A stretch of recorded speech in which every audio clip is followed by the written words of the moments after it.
కరుణామయుడు శ్రీనివాసుడు బాలాజీ గోవింద అని ఆయనను భక్తులు తన్మయత్వంతో పిలుస్తారు. ప్రపంచంలోనే భారీ స్థాయిలో భక్తులను రప్పించుకుంటున్న ఒకే ఒక్క దేవుడు శ్రీనివాసుడు. భక్తుల కానుకలను పొందటం ద్వారా అత్యంత ధనిక దేవునిగా ప్రపంచంలోనే వెంకటేశ్వరునిది మొదటి స్థానం. 9,000 కేజీల బంగారం కలిగి ఉన్న ఏకైక దేవుడు కూడా వెంకటేశ్వరుడే. వెంకటేశ్వరునిది విష్ణువు దశావతారాలలో ఒకటి కాదు. మరి ఎలా ఆయన భూమిపై అవతరించాడు, ఆయన దివ్య కథ ఏమిటి అన్నది చాలా ఆసక్తికరంగా ఉంటుంది. ఈ వీడియోలో శ్రీ వెంకటేశ్వరుని పూర్తి కథను చెప్తాను. వీడియోని లైక్ చేసి షేర్ చేసి ఛానల్ని సబ్స్క్రైబ్ మాత్రం చేయండి. సబ్జెక్ట్ లోకి వెళదామిక. శ్రీ వెంకటేశ్వరుని అవతార కథ అహంకారాన్ని అంతం చేయడంతో మొదలవుతుంది. కలియుగంలో అహంకారం పొరలు పొరలుగా పేరుకుపోయి మొదటి స్థానంలో ఉంటుంది. ఈ అహంకారం పుణ్యాత్ములను, మంచివారిని, భక్తులను తీవ్రంగా ఆపదల పాలు చేస్తూ ఉంటుంది. దానిని అంతం చేయవలసిన అవసరం ఉంది అనే అంతరార్థానికి సూచనగా ఎంతో అందంగా శుతిమెత్తగా అహంకారాన్ని భృగు మహర్షి అరికాలులో కన్ను రూపంలో ఉన్న అహంకారాన్ని చిదిమివేసి ఆర్తజన రక్షకుడిగా భూమిపైకి బయలుదేరుతాడు శ్రీనివాసుడు. ఈ కథ ఎలా జరిగిందో చెప్పడంతో వెంకటేశ్వరుని చరిత్ర మొదలవుతుంది. పూర్వకాలంలో ఒకసారి కశ్యపుడు మరికొంతమంది మహర్షులు గంగా నదీ తీరంలో యజ్ఞం చేయడం ప్రారంభించారు. అక్కడకు నారద మహర్షి వచ్చాడు. ఈ యాగాన్ని మీరు ఎందుకు జరుపుతున్నారు? ఈ యాగ ఫలితం ఎవరికి చెందుతుంది? దేవతలందరిలో ధ్యానింపదగిన దేవుడు ఎవరు? గొప్ప దేవుడు ఎవరు అని ఆ మహర్షులను ప్రశ్నిస్తాడు. మహర్షులు చటుక్కున సమాధానం చెప్పలేకపోతారు. దాంతో దేవతలలో ఉత్తముడైన దేవుడు ఎవరో తేల్చమని భృగు మహర్షిని ప్రార్థిస్తారు. భృగు మహర్షి కాలిలో ఓ కన్ను ఉంటుంది. అందులో కలియుగంలో ఎంత అహంకారం ఉంటుందో అంత అహంకారము ఉంటుంది. మరి అంతటి అహంకారాన్ని కలిగి ఉన్న భృగువును దేవాది దేవతలనే పరీక్షించమని పిలిచారంటే చిత్రం అనిపిస్తుంది. కానీ ఇందులో చిత్రం ఏమీ లేదు. అన్నింటికన్నా చెడ్డ గుణం అహంకారం. అహంకారం ఇతరులను హింసించడానికి కారణం అవుతుంది. అహంకారాన్ని నిలుపుకోవడానికి, అధికారాన్ని సాధించాలని నానా చెత్త పనులను చేయించడానికి కారణం అవుతుంది. అందుకని భృగువులోని అహంకార రూపాన్ని ఎవరు నశింపజేస్తారో వారు ఆటోమేటిక్ గా ఉత్తమ దేవుడు అవుతాడు కదా. అందుకని ఈ పనికి భృగువును ఎంచుకోవడం జరిగింది. గొప్ప బాధ్యతను భుజాన వేసుకున్న భృగువు దేవతల లోకాలకు బయలుదేరాడు. దేవతలందరిలోనూ బ్రహ్మ, విష్ణు, మహేశ్వరులు అన్ని లోకాల కన్నా పై లోకాల్లో ఉంటారు. సృష్టి, స్థితి, లయాలు వారితోనే నడుస్తాయి.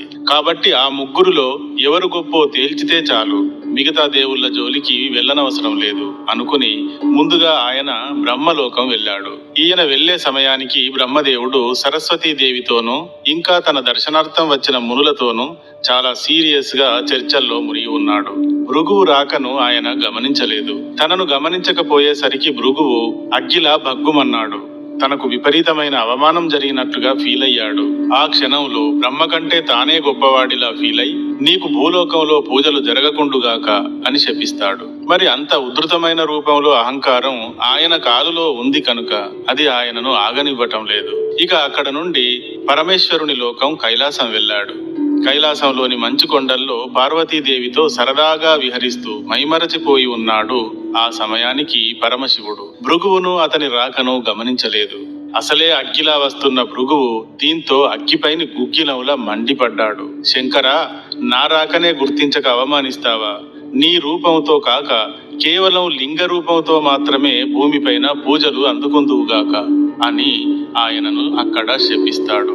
అహంకారం అతడిని అలా ఆగనివ్వకుండా కాలుస్తూ ఉంది కదా. మరి శంకరుని కన్నా తానే గొప్పవాడిని అనుకున్నాడు అక్కడ. తర్వాత అక్కడ నుండి విసురుగా బయలుదేరి మహావిష్ణువు నివాస స్థలం వైకుంఠానికి వెళ్ళాడు. కాలమో కర్మమో గాని అహంకార చక్రవర్తి భృగువుకు ఇక్కడ కూడా పరాభవమే ఎదురైంది.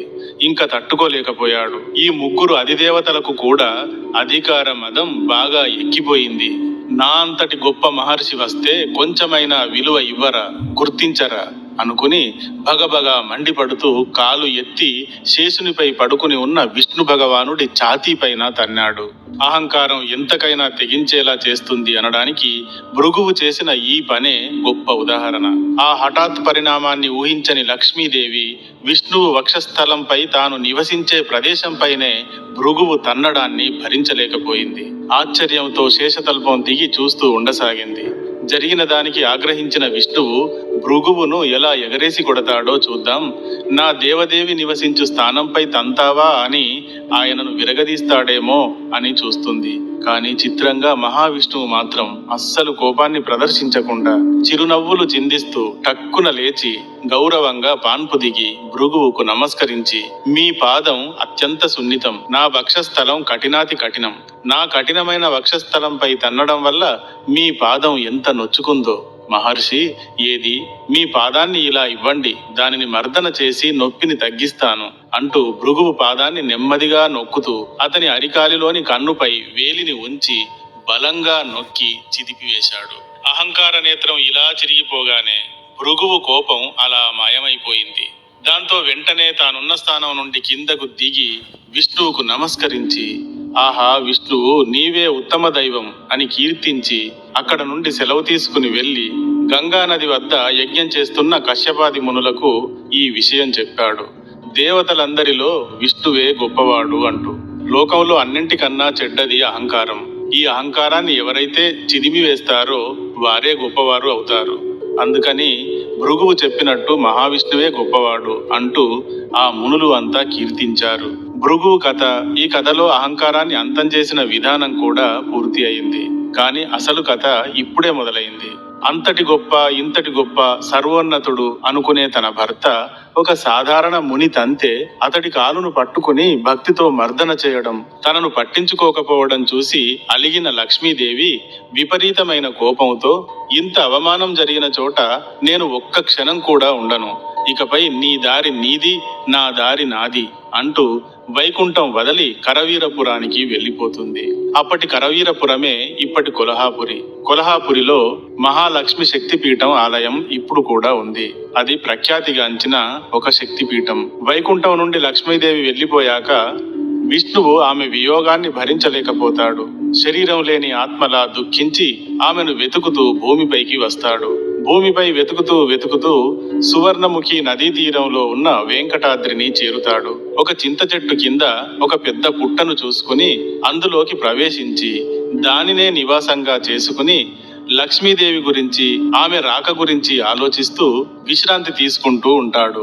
పుట్ట సర్పం నివాసం, సర్పం ఆదిశేషుని రూపం కనుక విష్ణువు పుట్టలో విశ్రాంతి తీసుకుంటున్నాడు అంటే ఆదిశేషుడిని పాన్పుగా నివాసం ఉన్నట్టుగానే భావించాలి. విష్ణువు పరిస్థితి కైలాసలోకం నుండి శివుడు, బ్రహ్మలోకం నుండి బ్రహ్మదేవుడు చూసి జాలిపడతారు. ఆయనకు సాయం చేయాలి అనుకుంటారు.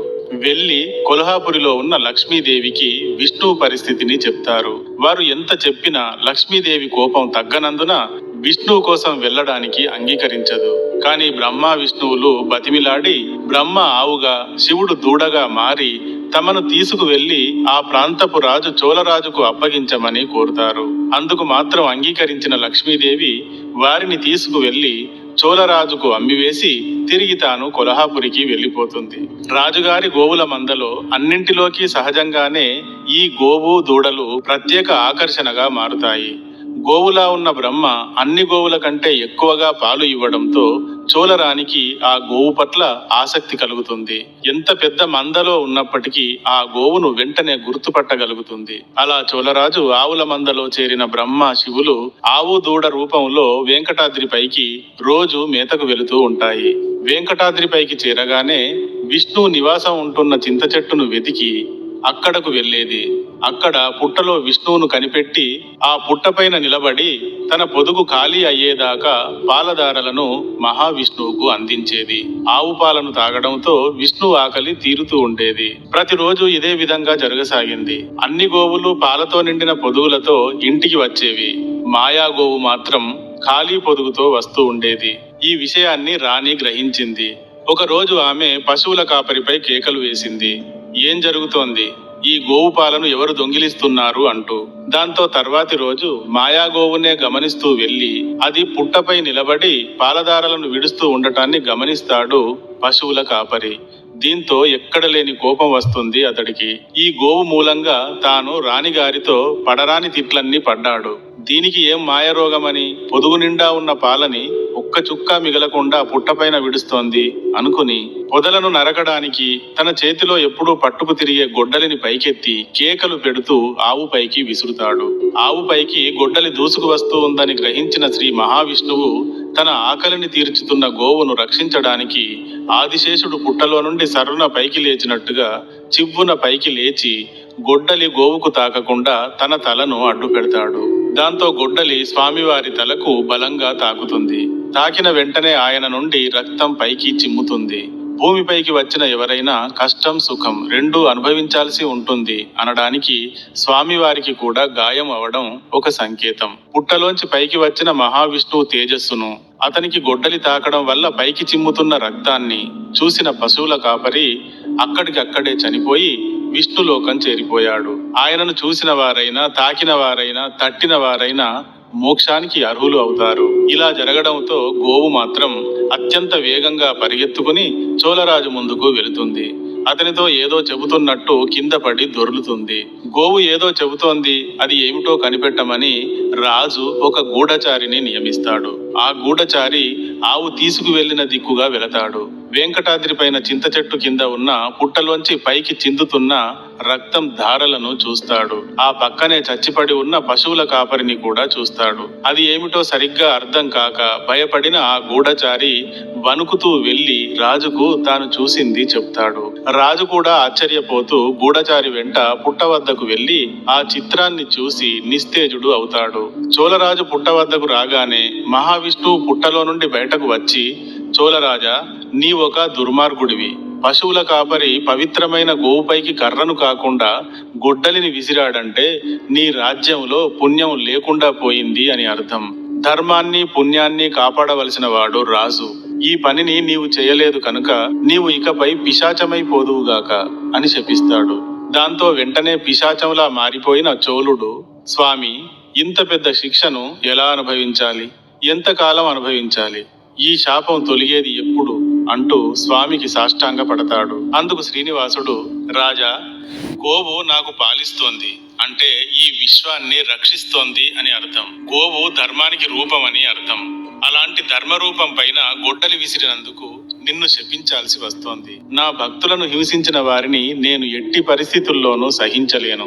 నా భక్తులు పుణ్యాత్ములు, ధర్మాత్ములు ఉంటారు కాబట్టి. అయినా బాధపడకు, నీకు త్వరలోనే శాప విమోచనం అవుతుంది. ఆకాశరాజు అను పేరుతో మళ్ళీ జన్మిస్తావు. తర్వాత నీ కూతురును నాకు ఇచ్చి వివాహం జరిపిస్తావు అంటూ శాప విమోచనాన్ని చెప్తాడు. దాంతో చోళరాజు పిశాచంలా ఎగురుతూ ఎటో వెళ్లిపోతాడు. శ్రీనివాసుడు వెంకటాద్రి పైన తిరుగుతూ లోకంలో జరుగుతున్న పాపపుణ్యాలను గమనిస్తూ ఉంటాడు. అలా తిరుగుతున్నప్పుడు